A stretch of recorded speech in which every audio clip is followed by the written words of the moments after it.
The Zarn Dominion believed they had seen war.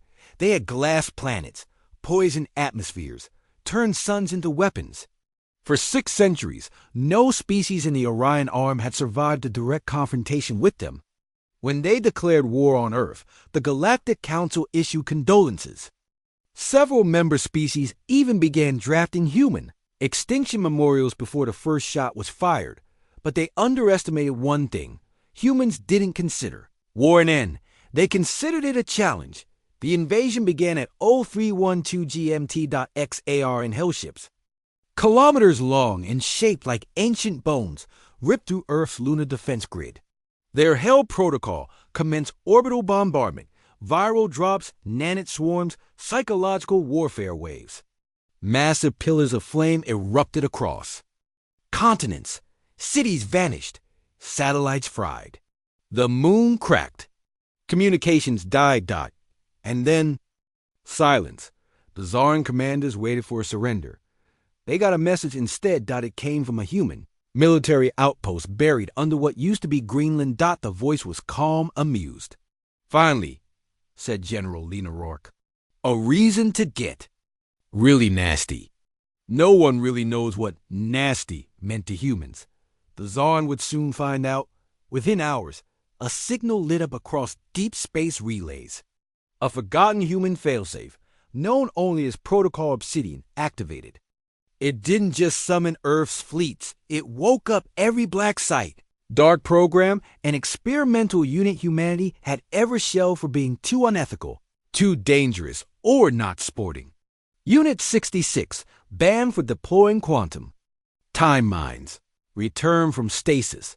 The no-born soldiers bred without fear or empathy were dropped into Zarn territory with orders to create confusion. Earth's oceans parted to reveal the Leviathans, biomechanical monstrosities designed for zero-gravity planetary sieges. A single one consumed an entire Zarn flagship mid-orbit. Its shriek heard in orbit. From Mars came the burners solar-powered. Exosuits that turned human soldiers into walking fusion torches. A squadron of 10 tore through the Zarn's Vanguard fleet in 17 minutes. One of them carved "nice try" into the hull of a retreating Zarn carrier with a finger. Zarn. High Commander Veracle screamed into his translator pod. "This is not possible. They should be broken." His second-in-command, a creature of silicon nerves and crystal lungs, trembled. We unleash hell." The screen before them showed Earth's response. Cities rebuilding within hours. Children helping soldiers rearm. Civilians volunteering for weapon testing. They weren't just surviving. They were enjoying it, back on Earth. General Rourke walked through the war room beneath the Arctic fortress. "Status?" she asked, sipping a cup of coffee brewed in a mug that read, "Nuke it from orbit." Just to be sure, Admiral Singh grinned, tapping the hologram. Phase 3 initiated. "We've taken 3 Zarn sectors. Casualties minimal. Morale oddly high." "Of course it is," Rourke said. "We've been bored for 50 years. Galactic peace was killing our edge. Do we hold back?" Singh asked. Rourke raised an eyebrow. "They unleash hell. We're just showing them what comes after hell." The Zarn retreated. Fast. Humanity wasn't done. Zarn border worlds fell in days. Their warp gates collapsed, sabotaged by human engineers who left smiley-face graffiti in the wreckage. Their psychological weapons backfired. Humans laughed at the horror projections. Some even pirated them for entertainment. Worse still, the humans learned. Every Zarn tactic became obsolete within hours. Their codes cracked. Their tech reverse-engineered. Human teenagers built jammers out of scrap metal and Xbox parts that disabled Zarn command drones. One battle lasted 23 seconds. The Zarn called it the Red Silence. To humans, it was just Tuesday.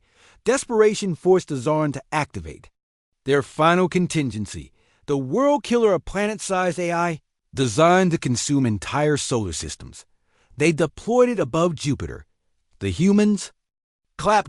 Literally. All major Earth broadcasts went live. Billions of humans watching, cheering, betting. and then Earth unleashed her Athena an AI born from a hybrid of human emotion and quantum logic. She had never been used in warfare due to her unpredictability and capacity for creative cruelty. Athena hacked the world killer in 12 seconds by the 13th second. It was rewriting its own mission: protect humanity, eliminate all threats.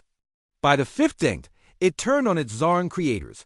Galactic Council emergency session. Panicked voices, a dozen species arguing. How did we let this happen? They were supposed to lose. They're not fighting for survival. They're fighting for fun. The Terran ambassador appeared on screen. She wore armor, smeared in Zarn blood, and smiled. We warned you. We told you poke the bear. Get the claws. A silence fell. War isn't hell for us, she continued. Hell is what happens when you bore humanity. Within weeks, the Zarn Dominion collapsed. Some surrendered. Others begged for mercy. A few detonated their own planets rather than be captured. Earth didn't claim territory. They just left a message carved into the ruins of the last Zarn capital. You wanted war. You got humanity. We get nasty. END.